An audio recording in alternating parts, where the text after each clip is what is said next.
people have gone and actually had a look at Etherscan and found that yes indeed, tokens were airdropped to Coinbase. So what did Coinbase do with these tokens? Coinbase.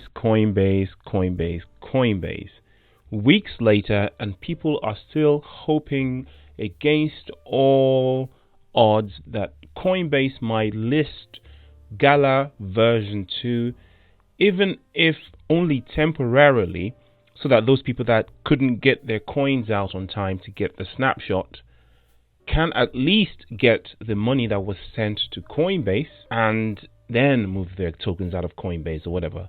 Perhaps give them a little window of opportunity where they can get their coins and then get out, while Coinbase then deletes Gala version 2 if they decide not to support it prior to that.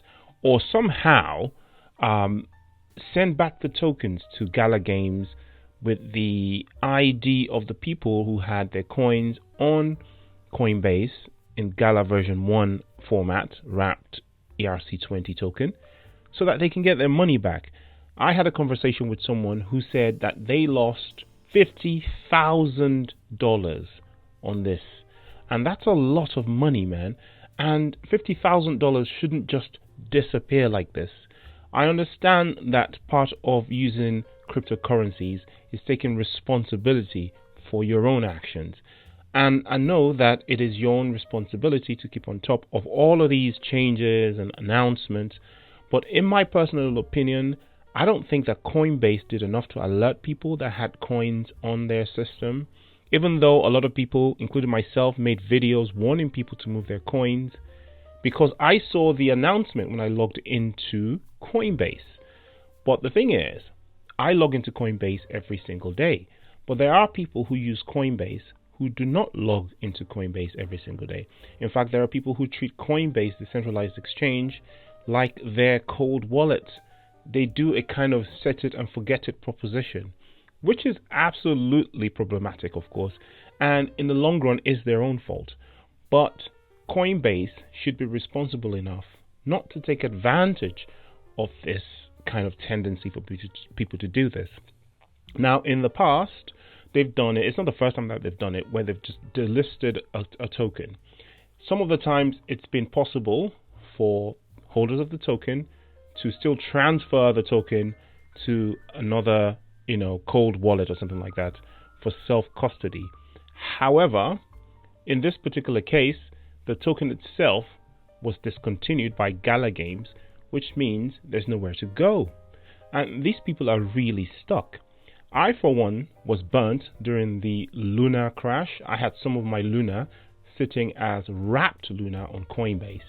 And when that went to zero, they basically delisted it, and we didn't get the airdrop from Luna. When they airdropped the other new version of Luna, we simply had our tokens converted to Classic Luna or Luna Classic Wrapped, sitting in a delisted folder where we could then move it to a decentralized wallet to do what we could do with it. So at least there was a saving grace of the ability to move those coins to a decentralized wallet and then trade them out or hold them or whatever.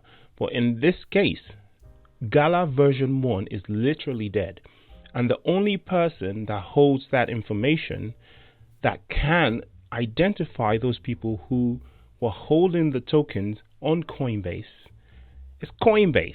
However, when people go to Coinbase to ask for help or information, they simply direct people to a blog post that Gala Games made before the snapshot, somewhere in early March. And how is that going to help people? Because this is now in the past.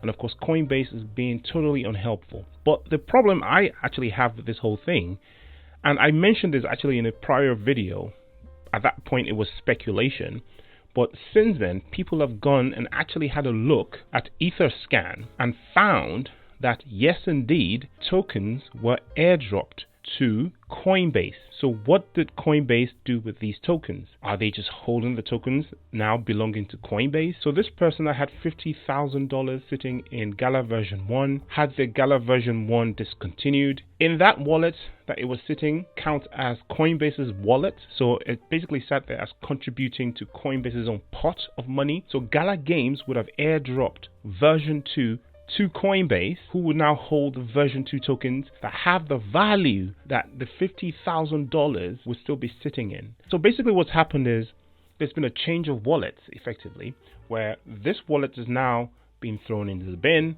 and another wallet is being used. But before the wallet was thrown into the bin, a picture was taken of the wallet to see what money was in the wallet. So when this wallet was thrown into the bin, the new money that was printed was put into this wallet. But since this person didn't take their money out of this wallet to put in the wallet that participated in the swap, they've now lost their money. But they haven't really lost their money. What's really happened is Coinbase has stolen their money in a legal way. It's a legal theft because, of course, in the terms and conditions, Coinbase are in every right to do this stuff. But it's really unethical and quite disgusting, if you ask me, that they're doing this. And they don't seem to give two rats behind, right? Because they're a huge organization worth billions of dollars, and they really don't care about people who use their platform, who've made them rich in the first place. You can see on Twitter, people are asking questions, even as recently as the 5th of June. When are you going to support Gala version 2? Can I still get my Gala version 2? If I transfer my Gala from Coinbase to MetaMask? No, you won't, because you're just going to be transferring a dead token. In fact, I'd be really surprised if you can transfer at this point, because the blockchain entry has been halted. So I don't think that would even, there is no miner that's going to support that transaction for a start. So that's not going to work. And then you have this guy on Twitter, Bitbender, aka Jason Brink, who's gone to the... See, this is the thing about cryptocurrencies. The ledgers are public, except some of the privacy coins. You can pretty much look at the blockchain if you know what you're looking at and follow transactions and see where the money is. Please see number 20 on the holders list. We are not directly announcing this fact, as we are hopeful that Coinbase will support Gala in the long run, and we have no interest in causing them issues. However, their wallet held version 1, so it's received version 2. I said this over and over again, and I don't think people realize that Coinbase has done this before. They did this with Luna, where they just basically received the airdrop and probably just dumped it and kept the money to themselves. So look at this, crypto.com, Fund, KuCoin, Binance. If you look at the list, there's Coinbase. They received that much. So what are they doing with this money? Are they just going to dump it in the market and keep the money? Are they just going to hodl that and just add that to their profits? That's absolutely disgusting. Gary Gensler, if you want to investigate a centralized exchange or something, this is what you should be investigating, not persecuting companies that are trying to innovate in the ecosystem. I'm utterly disgusted with Coinbase.